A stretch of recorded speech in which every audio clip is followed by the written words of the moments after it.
Some stories have answers, others don't. Quiet Mysteries explores real unsolved cases, disappearances, unidentified individuals, and moments where something went wrong and was never explained.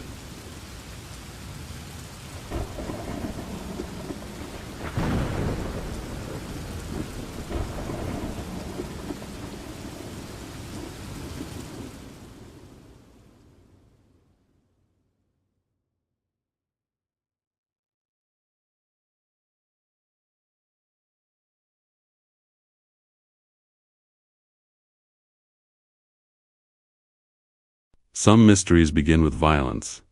Others begin with panic. This one begins with a calm phone call. In the early hours of May 14, 2008, a 19-year-old college student named Brandon Swanson called his parents from a rural road in southwestern Minnesota. He wasn't injured. He wasn't running from anything. He just needed a ride home. For the next 47 minutes, his parents stayed on the phone with him, listening as he walked through the dark, trying to guide him toward them. And then suddenly, the call ended.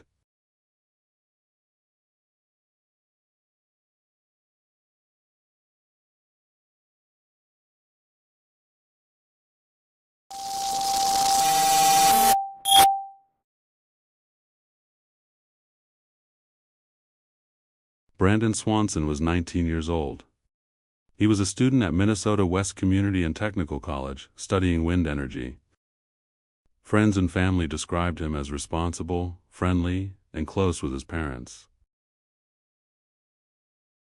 He had recently finished his spring semester and was looking forward to summer.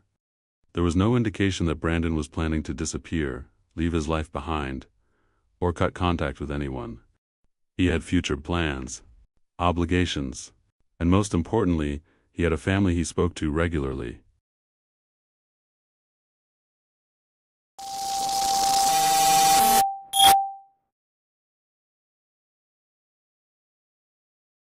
On the evening of May 13th, Brandon attended 2 small social gatherings with friends. These were not large parties, just informal get-togethers. Later in the night, just after midnight, Brandon decided to drive home. He took rural back roads through Lyon County, Minnesota, an area made up mostly of gravel roads, farmland, and drainage ditches. These roads are dark. Many have no streetlights. And at night, it's easy to lose a sense of where you are.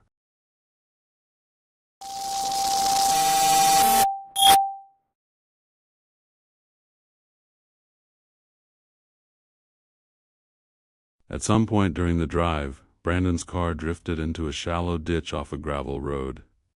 The car was not damaged. Brandon was not injured. But the vehicle was stuck. Unable to free it himself, Brandon did what many people would do. He called his parents.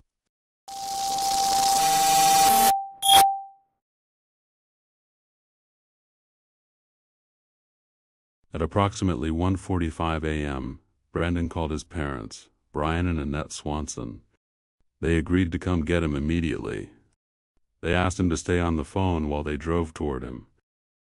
Brandon described what he could see around him: gravel roads, open fields, and distant lights. He believed he was near the town of Lind, Minnesota. This belief would prove to be crucial, because Brandon was not near Lind at all.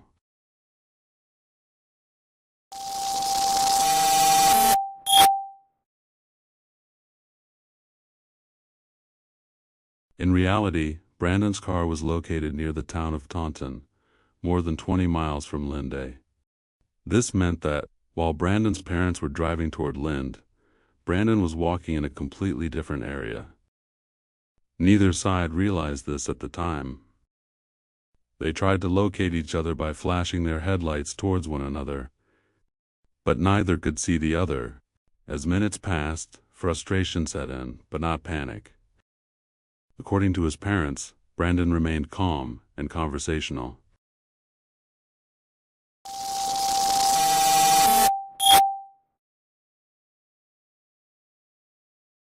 After waiting and struggling to align locations, Brandon told his parents he would start walking toward what he believed were the lights of a nearby town. He stayed on the phone as he walked for nearly 47 minutes. During this time, his parents say Brandon sounded normal. He joked. He commented on his surroundings. He mentioned fences, ditches, roads. There were no signs of fear, no raised voice, no indication that something was wrong.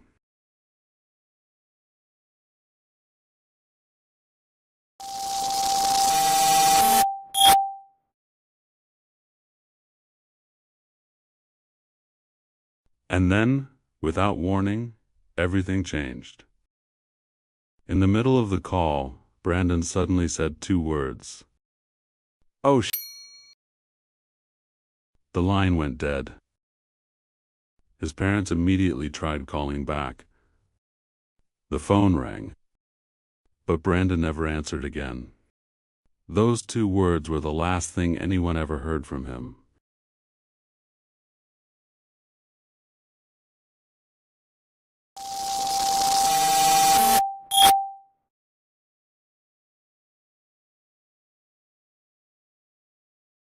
When morning arrived, law enforcement located Brandon's car in a ditch near Taunton.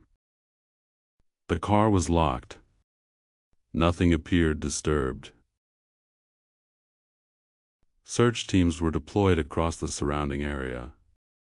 Tracking dogs followed Brandon's scent from the vehicle, across fields and uneven ground. Eventually, the scent led toward a creek, and then stopped. Despite extensive searches covering more than 140 square miles, nothing was found. No phone, no clothing, no remains.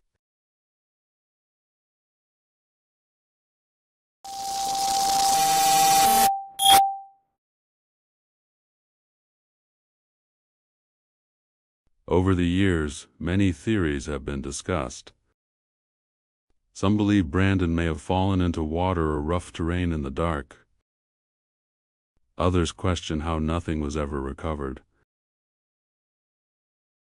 Law enforcement has stated there is no evidence of foul play.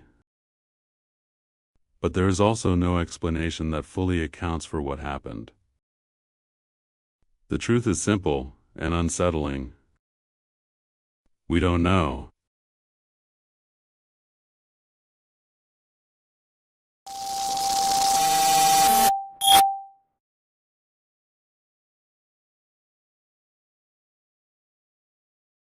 What makes this case so haunting isn't just that Brandon disappeared.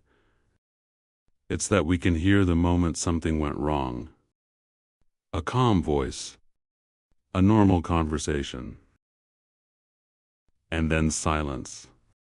Somewhere in the darkness something happened, and no one knows where.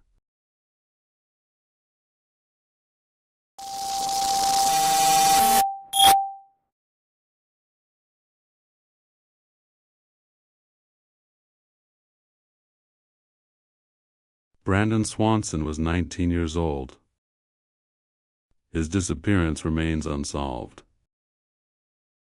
And the question remains, how does someone walk for nearly an hour, while talking to their parents, and leave behind no trace at all?